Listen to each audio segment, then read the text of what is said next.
السلام علیکم ناظرین، مولانا طارق جمیل صاحب ایک مشہور عالم دین، مذہبی اسکالر، اسلامک رائٹر اور تبلیغی جماعت کے رکن ہیں، جن کی کوششوں سے کئی اداکار، کھلاڑی اور فنکار دین اسلام کی طرف راغب ہوئے۔ انشاءاللہ آج کی ویڈیو میں ہم آپ کو مولانا طارق جمیل صاحب کی ابتدائی زندگی، ان کے دلچسپ حالات، واقعات، تعلیمی سفر، کٹھن تجربات، تصنیفات اور مذہبی خدمات کے بارے میں بتائیں گے۔ اس سے پہلے آپ سے چھوٹی سی گزارش ہے کہ میرے چینل سیدہ ادریس فاطمہ کو لازمی سبسکرائب کر لیجئے گا، جزاک اللہ۔ ناظرین، مولانا طارق جمیل صاحب 1 اکتوبر 1953 کو صوبہ پنجاب کے شہر تلمبہ میں پیدا ہوئے، جو کہ میاں چنو کے قریب واقع ہے۔ ناظرین، مولانا طارق جمیل صاحب ساہو خاندان سے تعلق رکھتے ہیں، جو کہ چوہان راجپوت کی ہی قسم ہے۔ شیر شاہ سوری کے دور میں ان کا خاندان تلمبہ میں حکمران تھا اور تلمبہ کے ارد گرد کی زمین بعد ازاں ان کے خاندان میں تقسیم ہو گئی۔ ناظرین، مولانا طارق جمیل صاحب نے ابتدائی تعلیم سینٹرل ماڈل اسکول لاہور سے حاصل کی اور گورنمنٹ کالج یونیورسٹی لاہور میں وہ زیر تعلیم رہ چکے ہیں۔ گورنمنٹ کالج یونیورسٹی میں پری میڈیکل کے بعد انہوں نے کنگ ایڈورڈ کالج میں داخلہ لے لیا، کیونکہ آپ کے والد محترم کو آپ کو ایک ڈاکٹر بنانا تھا۔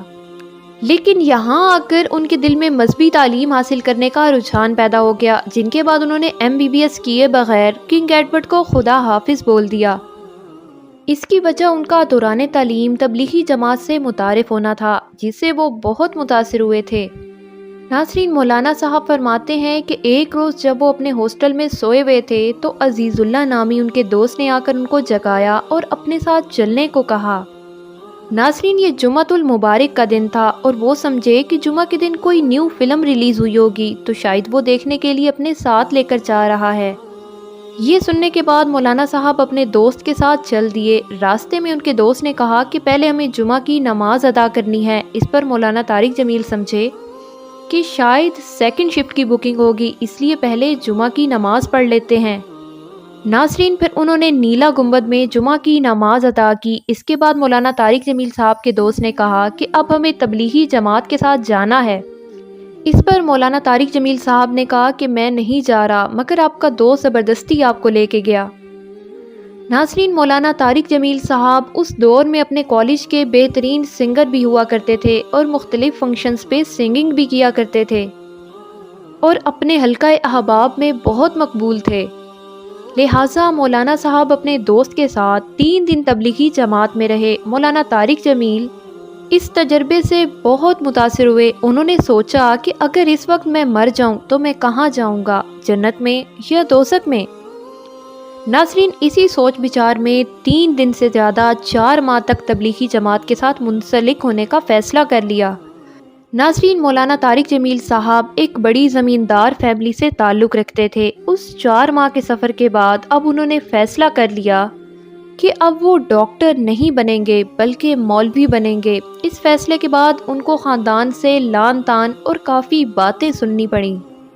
ناظرین، مولانا صاحب کے دیہات میں امام صاحب کی تنخواہ نہیں ہوا کرتی تھی، جس کی وجہ سے وہاں کا امام مسجد مغرب کے بعد برتن اٹھا کر پورے گاؤں کے چکر لگاتا اور ہر گھر سے کھانا لے کر اپنے گھر واپس لوٹتا، جس پر وہ اور اس کے بال بچے گزارا کر رہے تھے۔ اس کا نام محمد بخش تھا۔ تو مولانا صاحب کے گھر والے اور خاندان والے انہیں اس امام کی ایگزامپل دیا کرتے تھے کہ تمہارا بھی مستقبل اسی طرح میں نظر آ رہا ہے، نہ ہی کوئی تمہیں رشتہ دے گا، نہ ہی معاشرے میں تمہاری کوئی عزت ہوگی۔ ان کے ڈیرے پر ان کے والد، تایا جان اور گاؤں کے تمام بزرگ ان کو سمجھاتے اور تذلیل کرتے۔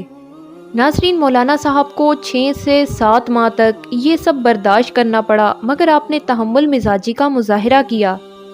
ناظرین، اللہ پاک نے ان کو اپنے کام کے لیے چن لیا تھا۔